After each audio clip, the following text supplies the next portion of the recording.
سیدنا ابو ہریرہ رضی اللہ تعالیٰ عنہ سے روایت ہے کہ رسول اللہ صلی اللہ علیہ وسلم نے صحابہ کرام سے فرمایا کہ غیبت کیا ہے، آپ کو پتہ ہے؟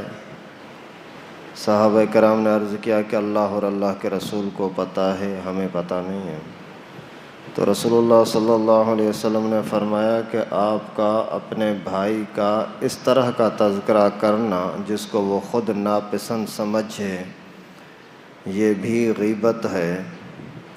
تو کسی نے عرض کیا کہ اللہ کے رسول، اگر وہ خرابی، وہ عیب اس کے اندر ہو تو پیغمبر کریم صلی اللہ علیہ وسلم نے فرمایا وہ خرابی اگر اس میں ہوگی اور آپ اس کا تذکرہ کرو گے تو یہ غیبت ہے، اور اگر اس کے اندر وہ خرابی نہیں ہوگی اور آپ اپنی طرف سے اس کے بارے میں کوئی بات کرو گے تو یہ تہمت ہے۔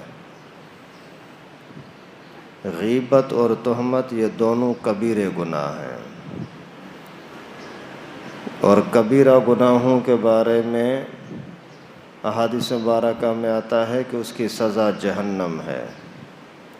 جب تک آدمی حقوق اللہ کے بارے میں کوئی کبیرہ گناہ کیا تو اللہ تعالیٰ سے اخلاص کے ساتھ معافی مانگ لے، اور حقوق العباد کے اندر اگر کوئی کبیرہ گناہ کیا ہے تو ان سے معافی نہ مانگے تب تک اس کی معافی نہیں ہوگی۔ قیامت کے دن جس کی غیبت کی ہوگی اس کے گناہ اسے لے کر کے اور اس کے کھاتے میں ڈالے جائیں گے، اور اس کی نیکیاں اسے چھین کر کے اس کو دی جائیں گی جس کی اس نے غیبت کی تھی یا جس کے اوپر تہمت لگائی تھی۔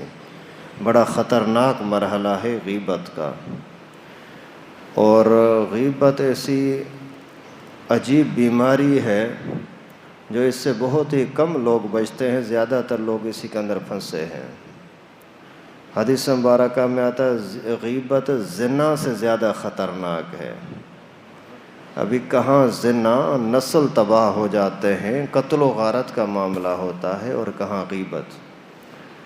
تو حضرت تھانوی رحمہ اللہ نے فرمایا کہ غیبت کو زنا سے زیادہ خطرناک اس وجہ سے بتایا گیا ہے کہ زنا کے اندر بھی کوئی نہ کوئی اس کو فائدہ نظر آتا ہے کہ میں بے حیائی کروں گا، گناہ کا کام کروں گا۔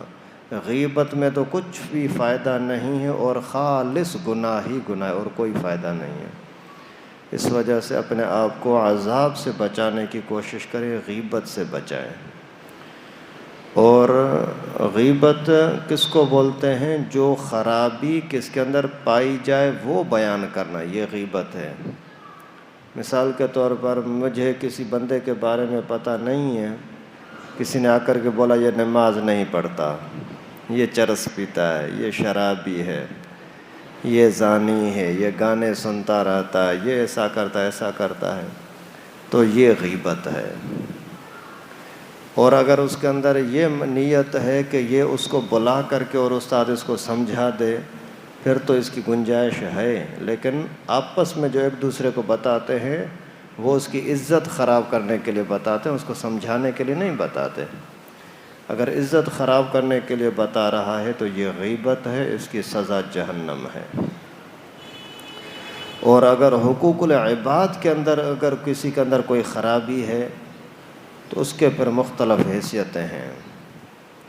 مثال کے طور پر ایک بندہ امانت میں خیانت کرتا ہے، چوری کرتا ہے، آپ اس کے بارے میں دوسروں کو بتاؤ یار یہ چوری کرتا ہے، تو یہ غیبت نہیں ہے، یہ اس کو اسی یعنی بندوں کو بچانا ہے کہ یہ خود بچ جائے ورنہ اس کا بھی سامان چوری کر لے گا۔ اسی طریقے سے اگر کوئی بندہ نقصان دینا چاہ رہا ہے، آپ نے سن لیا کہ وہ اس کو جا کر کے اس کو مارنا چاہتا ہے، اس کو کسی طرح سے پھنسانا چاہتا ہے، آپ نے اس کو جا کر کے بتا دیا کہ وہ تیرے بارے میں اس طرح کی پلاننگ کر رہا ہے، تو یہ غیبت نہیں ہے، یہ ثواب کا کام ہے۔ تو ہر چیز کو آدمی سوچ سمجھ کے کرے۔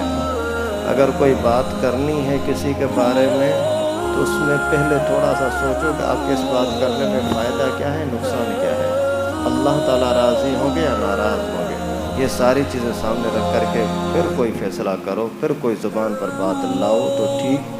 اگر ایسے ہی بولتے گئے تو ضرور غیبت ہو جائے گی، غیبت ہو گئی تو جہنم۔ اللہ تعالیٰ سے دعا ہے کہ اللہ پاک ہم سب کو ہر طرح کے گناہوں سے